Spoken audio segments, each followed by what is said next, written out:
Hooray for Hollywood! Hello there, Stan the Movie Man with your WIMZ.com movie review. This week, you sent me to see Django Unchained, starring Jamie Foxx, Leonardo DiCaprio, Christoph Waltz, Samuel L. Jackson, Kerry Washington, among others.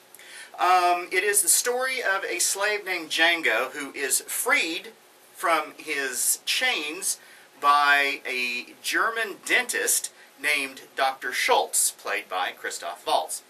Django, played by Jamie Foxx, of course, has seen some outlaws that Dr. Schultz, who no longer practices dentistry but is a bounty hunter, needs to capture. Actually, he just kills the bounties he goes after to collect the reward for them.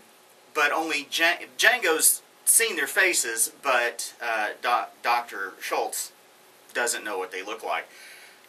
So Schultz tracks down Django, frees him, and they go looking for these three outlaws. And Dr. Schultz makes a deal with Django. If he is willing to learn the bounty hunting trade and stick with Dr. Schultz for a while, he will help him.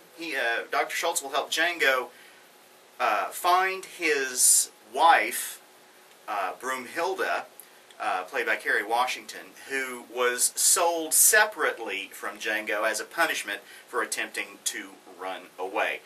They discover that she is on the plantation owned by a guy named Calvin Candy, played by Leonardo DiCaprio, and they go in with the cover story that they want to purchase some fighting slaves because apparently there's a kind of gambling that goes on between very rich white people as they pit their slaves against each other in kind of a no-holds-barred and loser dies competition.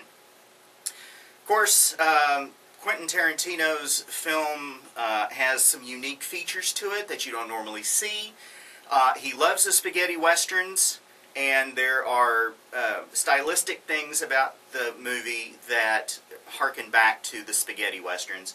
There are these sort of quick zoom-ins on a character's face. There are the music is very reminiscent of that time, and the music selections are pretty weird too. There's stuff from Jim Croce. There's new stuff from various rappers. And it's an interesting kind of soundtrack on Django Unchained. And it's very bloodily violent. Anybody who gets shot, the blood spurts from them like you've dropped a large rock into a pond. It's this big splash that comes from wherever they get shot. And there's also a rather graphic scene of a man being torn apart by dogs. You know, depending on your comfort level with this kind of stuff.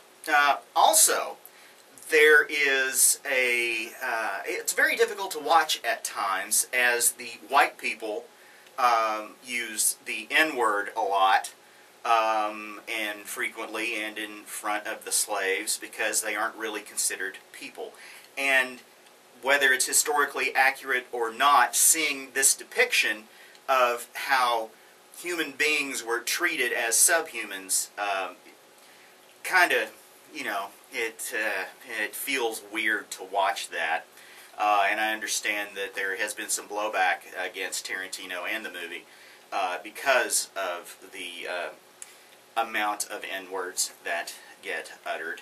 Oh, Samuel L. Jackson is in the film as the sort of overseer of the other slaves, and he handles the household duties. He makes sure they get done. And he is very much protective of his owner, Calvin Candy, and is suspicious when Django and Dr. Schultz show up. He thinks they aren't really in the market to purchase a fighter. It is a unique film. It has some humor. It has a lot of violence. And it is uncomfortable to watch at times, but I suggest you watch it because I think it's rather brilliant. It takes these rather complicated and painful bits of history and turns it into a form of entertainment that only Quentin Tarantino could have created. I really enjoyed it. It's 2 hours and 45 minutes long, so plan your fluids carefully. I'm giving it 5 guitars. Go to WIMZ.com to read my complete review, as well as to vote on the movie that I'll see next time. If you have any questions or comments, feel free to send them to me at stanthemovieman@att.net. And if you wanna, you can follow me on Twitter. My handle, @MovieManStan. Till next time, later, Tater!